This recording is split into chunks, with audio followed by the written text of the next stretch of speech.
భవానీదేవి అయితే కృష్ణ, మురారి వాళ్ళతో శ్రీరామనవమి పూజ చేపిస్తూ ఉంటుంది. ఇక మురారి, కృష్ణ అయితే చాలా హ్యాపీగా శ్రీరామనవమి చేస్తూ ఉంటారు. అలా వాళ్ళిద్దరూ పూజ చేస్తూ ఒకరినొకరు చూసుకుంటూ చాలా హ్యాపీగా ఫీల్ అవుతూ ఉంటారు.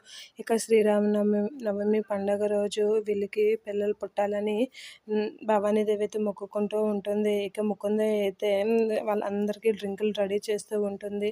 ఆ ఒక డ్రింక్‌లో మత్తు మందు కలుపుతూ ఉంటుంది. ఆ మందు వల్ల కృష్ణకి పిల్లలు పుట్టకుండా ఉండాలని ఆ మందు కలుపుతూ ఉంటుంది. అలా దేవుడా నాకు ఈ సంవత్సరం మాత్రం ఏమీ లేదు. కృష్ణకి పిల్లలు పుట్టకుండా ఉంటే చాలు అని చెప్పి ఒక గ్లాసులో మందు కలుపుతూ ఉంటుంది. అలా అందరికీ ఆ మందు కలిపి ఇస్తూ ఉంటుంది. అందరూ అది తెలియక తీసుకుంటూ ఉంటారు. కృష్ణకైతే ఏ గ్లాసులో మందు కలిపిందో ఆ గ్లాసే ఇస్తూ ఉంటుంది.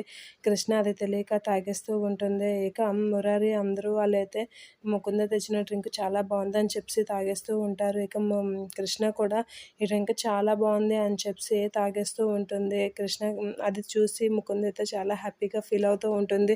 థ్యాంక్స్ కృష్ణ, ఏది ఫలించకపోయినా ఈ ప్లాన్ వర్కౌట్ అయ్యిందని చెప్పి కృష్ణ కాస్త చూసి నవ్వుతూ హ్యాపీగా ఫీల్ అవుతూ ఉంటుంది. ఇక కృష్ణ అది తెలియక డ్రింక్ మొత్తం తాగేస్తూ ఉంటుంది.